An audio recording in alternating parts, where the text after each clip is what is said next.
Assalamualaikum warahmatullahi wabarakatuh. Pada kesempatan kali ini, kami akan membahas mengenai statistik untuk pengujian validasi dan reliabilitas instrumen penelitian. Namun sebelum itu, perkenalkan, nama saya Suni Kristanto Buni dan teman saya John Kabak. Kami dari kelompok 5. Video yang kami buat ini adalah sebagai bentuk tugas dengan mata kuliah statistik dasar. Kami dari Prodi Pendidikan Fisika angkatan 2024.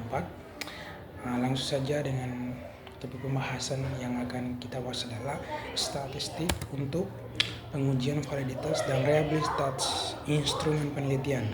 Nah, artinya kita akan membicarakan bagaimana cara memastikan sebuah instrumen penelitian, misalnya kuesioner atau tes itu benar-benar tepat digunakan, bisa dipercaya dan menghasilkan data yang sesuai dengan tujuan penelitian. Selanjutnya adalah definisi dari validitas. Apa itu validitas? Validitas itu sederhananya tentang ketepatan. Jadi instrumen penelitian yang valid adalah instrumen yang benar-benar mengukur apa yang seharusnya diukur. Misalnya, kita mau mengukur motivasi belajar siswa, maka pertanyaan yang dibuat harus berkaitan langsung dengan motivasi. Hal lain seperti hobi atau kondisi ekonomi, kalau instrumennya valid, data yang dikumpulkan akan tepat sasaran sesuai dengan tujuan penelitian. Selanjutnya adalah jenis-jenis validitas. Jenis-jenis validitas ini ada 3. Yang pertama adalah konstruk, isi, dan eksternal. Yang konstruk terkait apakah instrumen sesuai dengan teori yang mendasari. Yang kedua adalah isi, memastikan pertanyaan atau butir instrumen sudah mencakup semua aspek penting dari topik. Eksternal yaitu membandingkan dengan instrumen lain yang sudah terbukti valid atau dengan variabel lain yang berhubungan. Slide yang berikutnya adalah validitas konstruk. Validitas konstruk menekankan pada uji konsep teori. Jadi kita melihat apakah indikator-indikator yang dipakai benar-benar konsisten dengan teori yang ada. Misalnya dalam teori motivasi ada aspek intrinsik dan ekstrinsik. Kalau kita mengukur motivasi, maka butir pertanyaan harus mencerminkan kedua aspek itu. Kalau sesuai, berarti validitas konstruknya terpenuhi. Nah, selanjutnya akan dijelaskan oleh teman saya Jerome Kabak. Baik, di sini saya akan melanjutkan materi yang tadi teman paparkan. Validitas isi fokus pada kesesuaian isi instrumen dengan topik penelitian. Caranya melibatkan ahli expert judgment.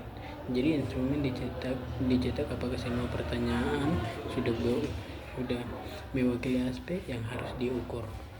Misalnya kalau kita melihat hasil belajar matematika, soalnya harus mencakup materi matematika, bukan bercampur dengan IPA atau bahasa. Kalau semua aspek terwakili barulah validitas isi terpenuhi. Di sini ada juga validitas eksternal dilakukan dengan cara membandingkan instrumen kita dengan instrumen lain yang sudah terbukti valid dengan variabel lain yang punya hubungan erat, misalnya kuesioner, motivasi. Bisa dibandingkan hasil dengan nilai presentasi siswa. Kalau ada korelasi yang sesuai teori, berarti validitas eksternal kita kuat. Nah, di sini ada definisi reliabilitas.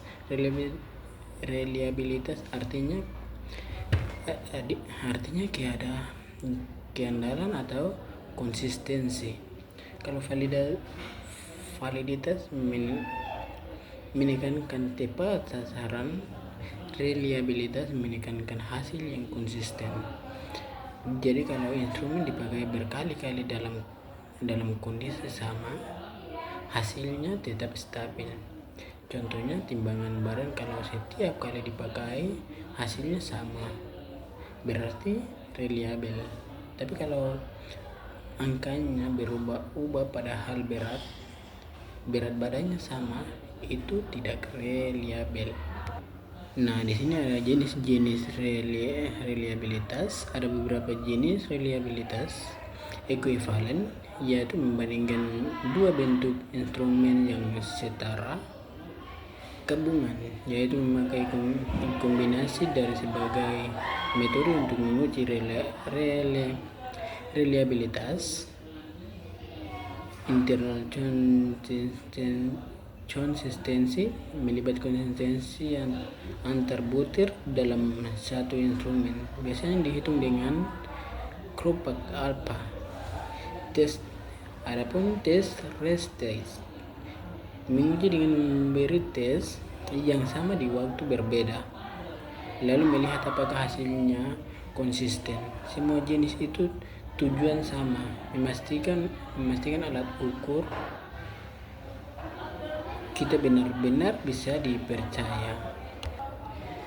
Selamat siang semua, terima kasih banyak atas perhatian Anda. Kurang lebihnya kami mohon maaf. Tuhan Yesus memberkati.